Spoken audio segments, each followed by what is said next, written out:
Mr. Daniel Scott just hung up the phone looking very pleased. Using my skills, I had just transferred over $10 million through 4 countries and 12 banks, successfully laundering his funds and shielding him from any government investigations. My name is Sam Mitchell, and I have become well known and respected for my expertise in moving money, hiding funds, and protecting people from prosecution. I never ask where the money comes from and never interfere with their business. This keeps me safe from the feds and maintains my moral compass. Oh, I know what these people do for a living, but I follow the rule. Don VD TM'd ask, and you 1 VGJ TMT be lied to. My work has brought me a good amount of money. Using my own strategies, I have 16 bank accounts in 8 countries, 10 crypto wallets, and a company that owns my house, cars, and pays all my bills and expenses. I receive a salary of $50,000 per year from the company, which I use for unexpected expenses. The company makes a small profit every year to stay legal in the eyes of the tax authorities. This strategy also shields me from civil suits, lawsuits, or divorces, since I show little net worth and very little income on the books. Many of my clients appreciate my value and offer me things I cannot accept as thanks for solving their money problems. Women, drugs, trips, protection, just about anything you can imagine. Until now, I haven't taken anything from them. My current situation has created a need for me to accept some help with surveillance, protection, and some aspects of force. My business friends were glad they could finally help me and thanked me for the work I did for them. My wife, Megan, considers me a financial advisor, which I am. I am a certified financial advisor. She doesn't VDJ Tim to know how much I earn, where my funds are, or any of my offshore accounts. All she knows is that the company is paying off the mortgage on the $5 million property, cars, and expenses. She never really asks because she doesn't VDD Tim to have to work, drives a new luxury car every year, and has an unlimited budget for shopping and entertainment. I thought Megan was happy and loved being with me throughout our 5 years of marriage. Megan was great in bed, where we often had loving sex several nights each week. She was wild in bed, knew how to turn me on and excite me. In return, I satisfied her. Fun, fantasy, sex, and love were a great combination, and I was living in paradise. But apparently, my paradise was about to experience a Category 5 hurricane. Megan and I dated for 2 years and got married at the tender age of 25. We've been married for 5 years. Megan just turned 30 years old, and with her big round breasts, long sexy legs, and amazing figure, she could easily be any man's dream trophy wife. Her blonde hair and amazing blue eyes can charm any man. She was always looked at by men and constantly pestered, but she did not respond to any of their advances, happily showing off her engagement ring and 3-carat diamond ring, letting them know she was married. Before we got married, I found out that in college she dated a man named Alex Foster. She was madly in love with Alex, but he wasn't ready to settle down. Instead, Alex enlisted in the Marines, and their relationship eventually fizzled out. Now I found out that 8 years later, Alex left the service and returned to our city, and Megan could not get over her love for him. When Alex returned from his 2 tours, he of course sought out old friends, including my wife. Megan had always been under his spell, and after he got her cell phone number from a mutual friend, he texted and called her, trying to meet up like old times. It was 6 weeks ago when Megan started acting differently, probably out of guilt for communicating with Alex and keeping it a secret. Excessive attention and additional sexual games with me were pleasant but unusual for Megan. She was always attentive and cheerful, but it was clear from her actions that something had changed. I didn't wait and paid closer attention to Megan. That weekend, one of our friends mentioned Alex at a barbecue and said he was back in town. I asked when he returned, and it coincided with the changes I noticed in Megan. The next day, I called one of my business friends and told him what was going on and that I might need his help. He was excited that he could finally do something for me after all the money I made for him and how I kept him out of trouble with the feds. I gave him all the names and information, and he told me that they would contact me soon. Who knows what these guys do, but they very quickly gave me a full dossier on Alex Foster, containing almost his entire life history and information. Everything from a copy of his birth certificate, to his college records, to his family tree, to his military records. I knew more about this guy than his own mother.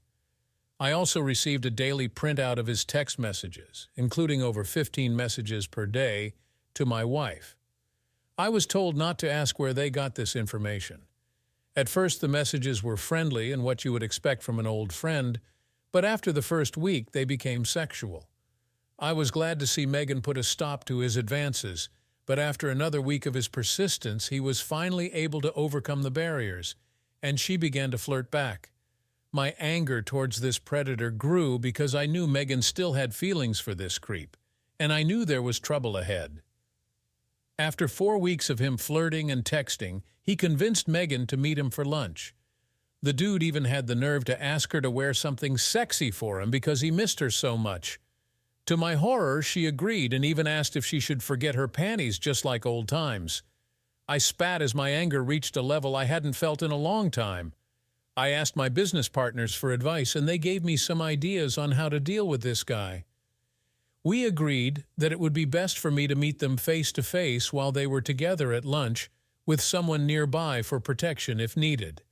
Of course, we knew exactly what time and where they would meet from my friend's surveillance group, which was helping me with this problem. I entered the restaurant and found them sitting in a secluded area. Megan was wearing a sexy dress with a very low cut and no bra, which made me furious again. They sat with their backs to the restaurant, sitting together on one side of a private booth. They looked pretty cozy. I saw a man following me who I assumed was one of my bodyguards. As I approached their table, my wife and her beau both looked at me when I said hello. "Hey, Megan," I said, sliding into the booth across from them. The large man who had been watching me was now sitting 3 tables away from me, looking at Megan with a friendly smile. I asked, "Aren't you going to introduce me to your friend?" The scene was intense as I sat there looking into Megan's eyes. Alex looked at me with a confused expression, but my wife looked at me with a mix of shock and guilt. They continued to sit side by side, holding hands on the table. After she realized what was happening, she tried to free her hand from Alex's, but he now held it tightly, giving me a smile that turned into a smirk, showing me that she was with him. This self-confident scoundrel had no intention of backing down. "Honey, this is Alex Foster. Alex, this is my husband, Sam," she said. I've never seen her so nervous. Alex seemed to find it funny and didn't say a word, just kept giving me a knowing smirk as if to say, "I've got your wife and there's nothing you can do about it, buddy." Without wasting any time, I just looked at Megan and said, trying to remain calm, "I hate to disturb your dinner, but I need to talk to my wife for a few minutes alone. Could you let her out of the stall?" He reluctantly let go of her hand and walked out of the booth, allowing her to leave. She stood up, clutching her purse to her bare chest, standing between Alex and me, looking scared and worried. I took her hand and led her to the back of the restaurant towards the restrooms. Still nervous and feeling guilty about being caught like this with Alex, she walked quietly without saying a word. I dragged her into the empty men's room and started talking. "Megan, you're not wearing a bra, and your tits are just sticking out in that dress. You're dressed like a fallen woman, and I don't understand why you're so disrespectful to me." She stood there and cried without saying a word. Then I lifted the hem of her dress to make sure she really wasn't wearing panties.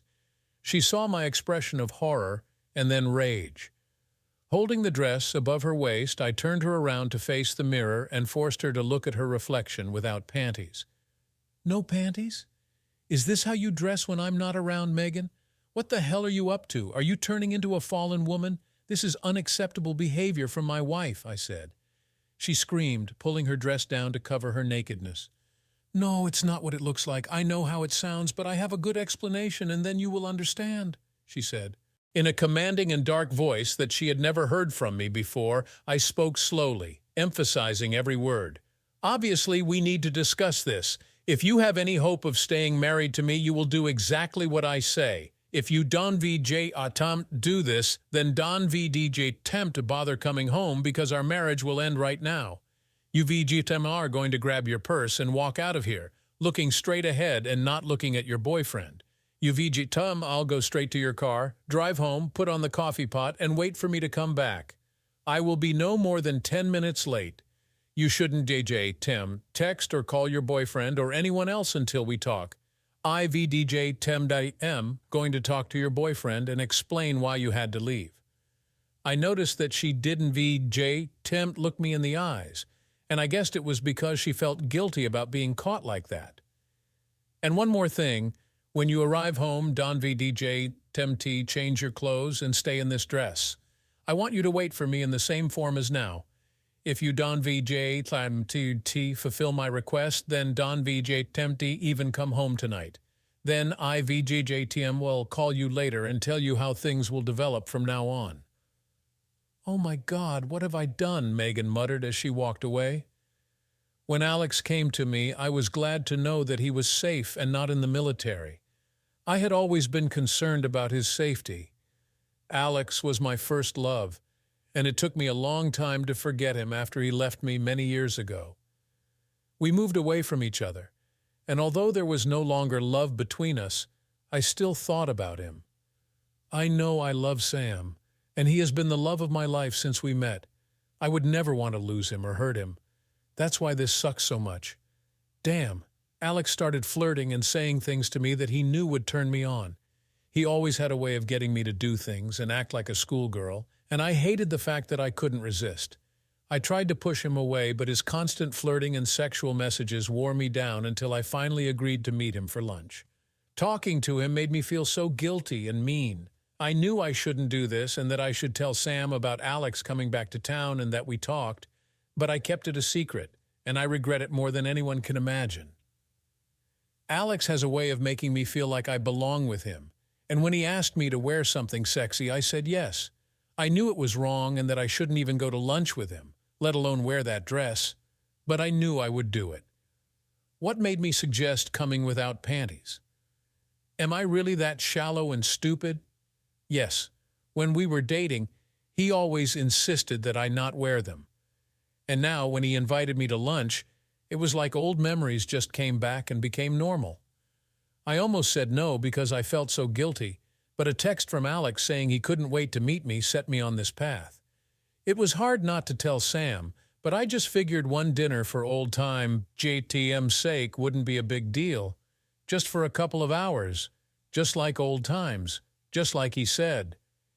Alex knew how to get me to do things even when I didn't want to. I'll be honest, when I saw him in the restaurant, I felt horny. I knew we had a special chemistry, and now he looked sexier than even I remembered. 8 years in the Marine Corps created such a mass of beautiful muscles that any woman could dream of. My face turned red as he kissed me and helped me sit in a private booth. It was like old times. We laughed, and it felt like he never left. I felt happy and excited to be around him, and when he took my hand in his on the table, I felt safe and warm. We were only there for a few minutes, laughing and having fun, when out of nowhere Sam appeared in front of us, and the next thing I knew, he suddenly sat down right in front of us with a sadistic smile on his face that sent a chill down my spine. I felt my heart stop as I realized what I was doing and what it all looked like. When Sam looked down at us holding hands, my world fell apart. I saw the pain and anger in his eyes, and I wanted to jump over the table, hug him, and tell him how much I loved him and take away his pain.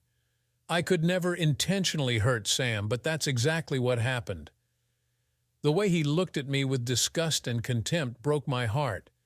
The man I love and have been with for the last 5 years was looking at me with another man, a former lover. I didn't know what to do and sat there frozen and speechless. When Sam said he wanted to talk to me, my heart broke because I expected him to tell me it was over between us. When he pulled me into the men's room, I didn't know what to expect. And then when he lifted my dress to reveal the fact that I wasn't wearing panties, I nearly fainted. I can only imagine what he was thinking, and at that moment I felt like such a fallen and cheating wife.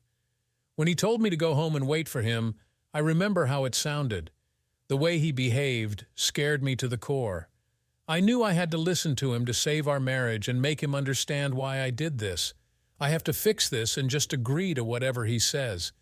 Then when he said he was going to talk to Alex alone, I was afraid for him. Alex is much larger than Sam, and with 8 years of Marine training, I was afraid that Sam might get hurt. I wanted to tell him not to do this, but I was confused. I tried to apologize, but Sam just told me again to go home and that he would be there soon. Then, when he told me not to change my clothes, I realized that I was in trouble, and that it would be difficult for me to explain my actions. How did I let Alex talk me into this? I didn't want him in my life. I just wanted to relive old times and have some fun. But looking at it from Sam's point of view, I looked like I was about to have sex with Alex. Crap, how can I fix this? I felt like everyone was looking at me as I walked through the restaurant to my car. I didn't dare look at Alex, and I knew he was wondering where I was going. It took me a few minutes before I stopped crying enough to drive home. It was the longest trip. I remember seeing the pain in Sam's eyes made me cry again. How could I do this to him? I can't believe I let Alex manipulate me like that, and somehow I have to get Sam to understand and forgive me. Damn, I'm so screwed right now, and it's all because of Alex and my stupidity. When I got home, I put on the coffee and sat there wondering what happened to their conversation. How long will it be before Sam comes home? Will he yell at me? Can I save our marriage? I need it. I don't want to live without Sam, and he needs to know that he is the only one I love and want in my life. I went back to the table and chatted with Alex. Well, it looks like Megan 1VJ TM be coming back, and I just wanted to chat with you. I'm sure you know that Megan still has feelings for you and is easily manipulated, as you have seen both today and over the past few weeks. But you have to understand that she is married to me, and I am not going to share her. I'm not a possessive or reckless person, so today I'll give Megan a choice: stay in our marriage or leave me for you, but not together. She will make this decision on her own without your influence. May the best man win.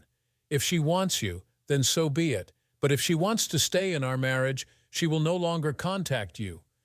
If you don't hear from her today, I'll expect you to never call or text her again. Do you understand what I'm talking about? Listen, dude, I'll call or text her whenever I want. She is a grown woman and makes her own decisions. She doesn't belong to you. I can guarantee one thing: she will be with me again eventually. She can't resist the memories of our sex. Sorry, but you'll have to live with it, he said again with the same smirk. Oh, Alex, I hope you will be a reasonable person. I mean, you're a handsome guy, big and muscular. I'm sure there are hundreds of single women who would love to have you.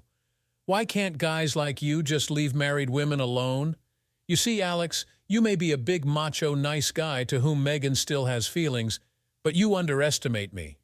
Look, Alex, you don't know what I do for a living or who I hang out with, and that, my friend, is your first mistake. I know everything about you and what you did.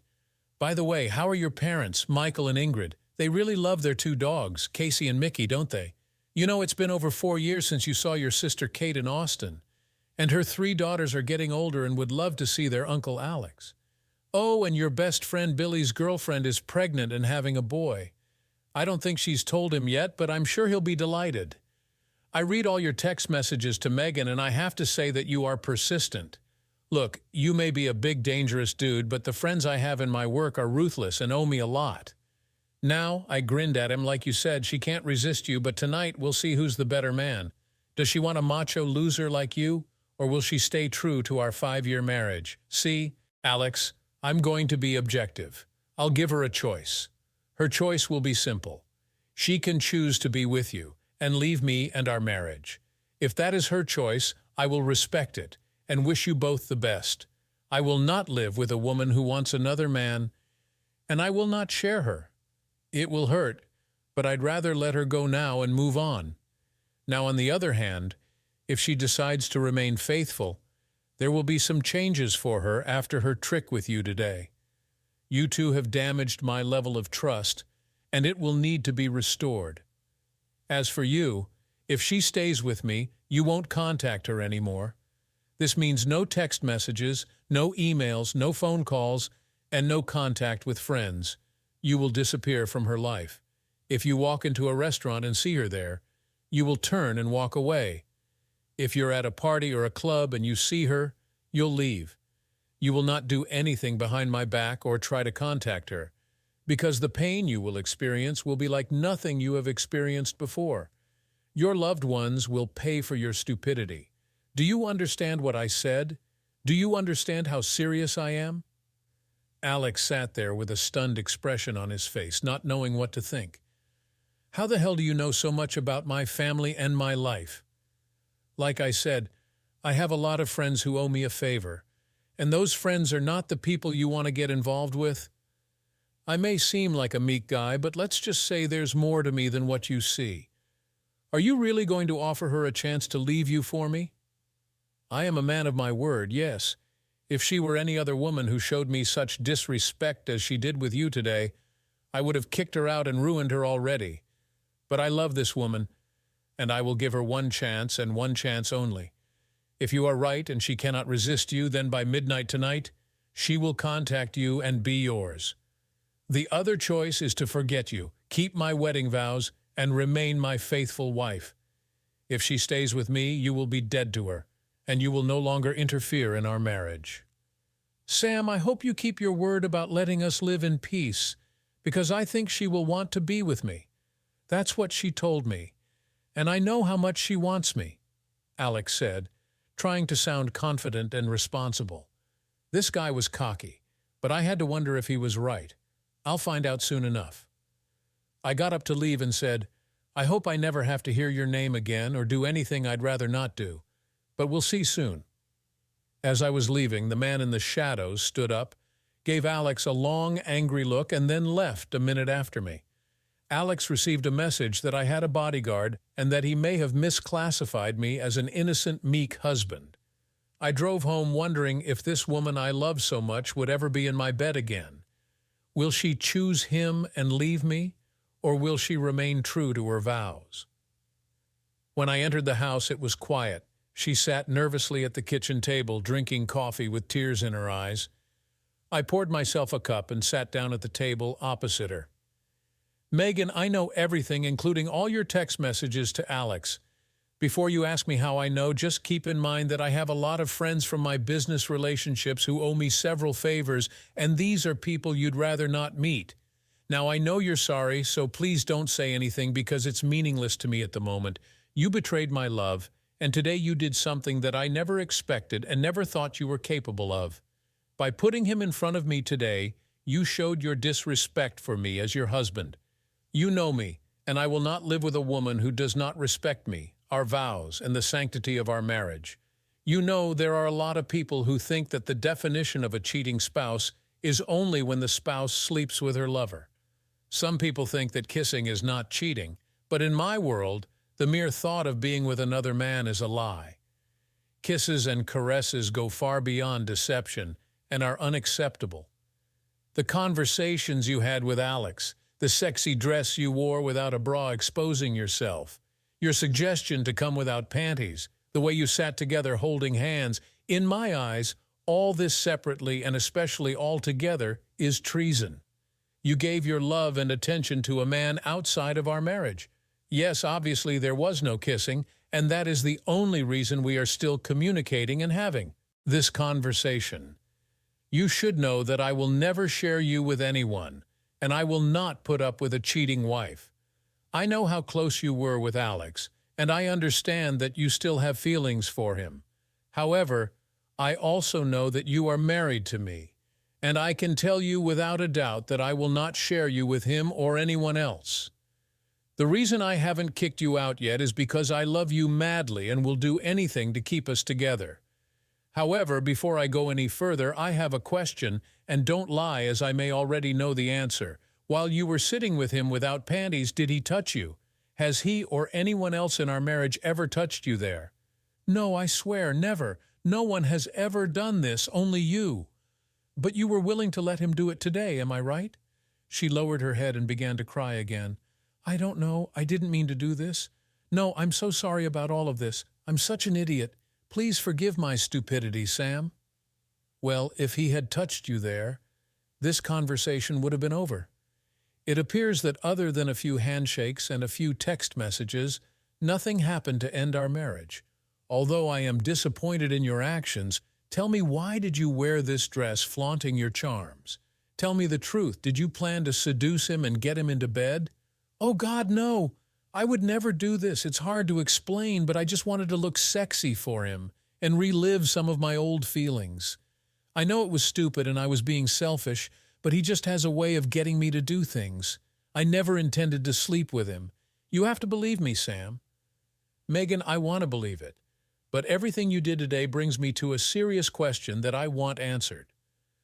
I told you that I would never share you with another man. I also will not marry a woman who is in love with another man and wants to be with him. I'm going to give you a choice, and I want you to think carefully about it, because once you choose, I will never again accept betrayal or disrespect from you. I know you love me, and I understand your past feelings for Alex, which is why I'm going to give you a choice. I want you to choose between Alex and your marriage. If you want to be with him, I will let you go. I will treat you fairly in the divorce and allow you both to live in safety without any retaliation. Or you can stay in our marriage, remain faithful to me, and honor your wedding vows. A simple choice with long-term consequences. Now, if you choose Alex, I will ask you to leave the house with your belongings by the weekend, and I will immediately begin divorce proceedings. If you want to stay married, you will not be involved with Alex again. Not today, not ever. This means he will be dead to you.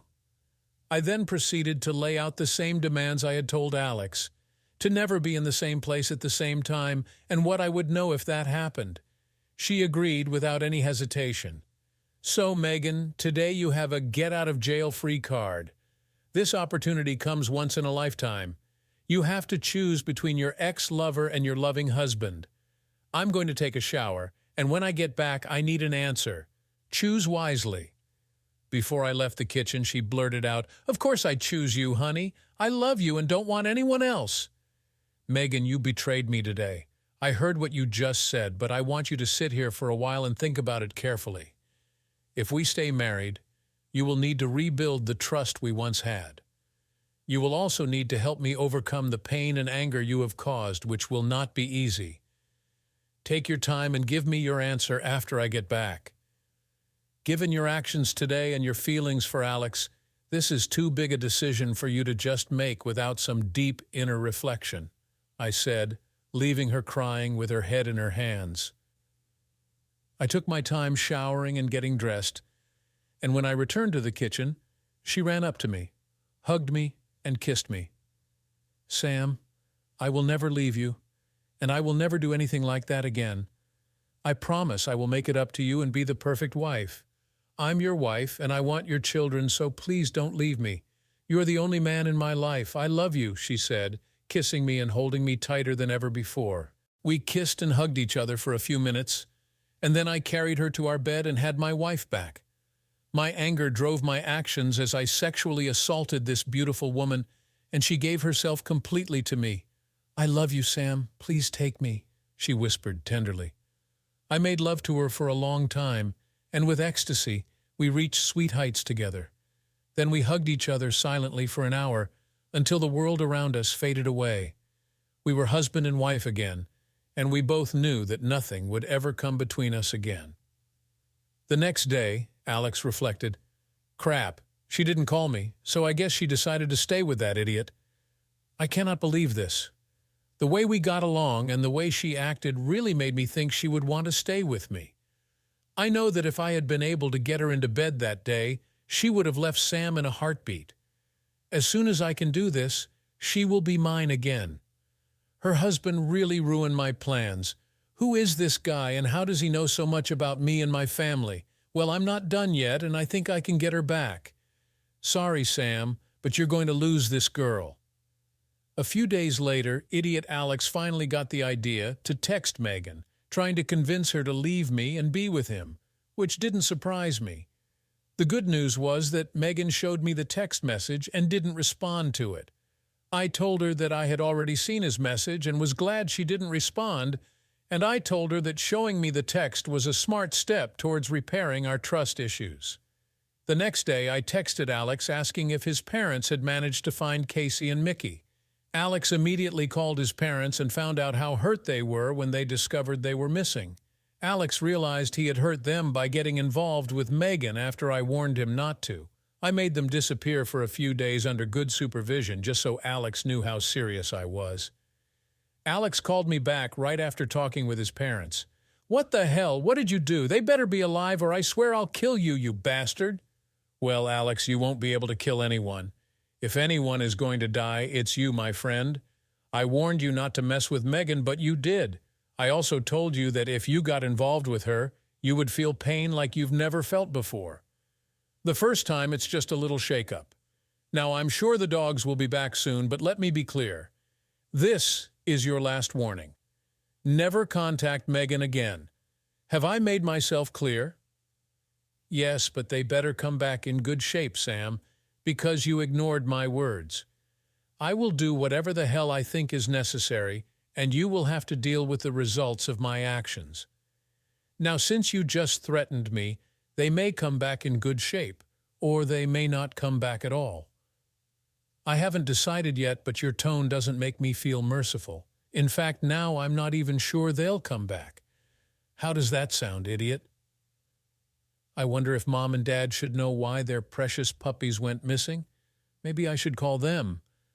What do you think about that, idiot?" "Okay, I'm sorry. Please return them, and I will stay away, I promise." "That's better, but next time it won't be the dogs that disappear. Do you understand what I'm getting at?" "Yes, I understand. I promise I will stay out of her life, and you won't hear from me again. So when will they be back?" "They'll be home soon, Alex. You know I'm 1,000 miles away. I can't control everything, and these people I'm involved with have their own opinions, but I'll talk to them and see what I can do. Alex, I really hope we never have to have a conversation again, because next time you'll be dealing with much bigger issues." At 3 o'clock the next night, Alex's distraught parents cried tears of joy as their beloved dogs barked on their porch. They never knew what happened, where they were, or that it was their son who hurt them. Alex heard the news and was relieved when the dogs returned. He even sent me a one-word message after they were returned that said, "Thank you." Alex finally realized the situation, stayed away from Megan, and found a job in another city several hours away. He tried to find out more about me, but was never able to discover more than the public information that I was just a financial advisor. Alex realized that the information about me was sealed, and decided to move on and start a new life without his old flame. As long as Alex was alive, I knew there was a chance he could come back into her life. So, 2 weeks after the incident, I gave Megan a post-nuptial agreement prepared by my lawyer. According to it, she agreed to give up everything, including the rights to all children born to us during our marriage, due to any infidelity. Of course, it couldn't prevent a repeat of her last encounter with Alex, but she had enough incentive to think about the consequences. Between my new attention to her and her realization that I would constantly check in on her, along with the post-nuptial agreement, we would weather any future storms that might come our way. About a year later, Megan became pregnant with our first child, and the couple was now closer than ever. Megan realized how close she was to ruining her life and dedicated herself to making Sam happy and strengthening her family. No one mentioned Alex anymore, and it was as if he never existed. One day could have broken everything forever, but Sam's love and attitude saved their marriage. Subscribe to our channel so that your second half doesn't cheat on you, and go ahead and listen to the next story, because this story is nothing compared to the next one.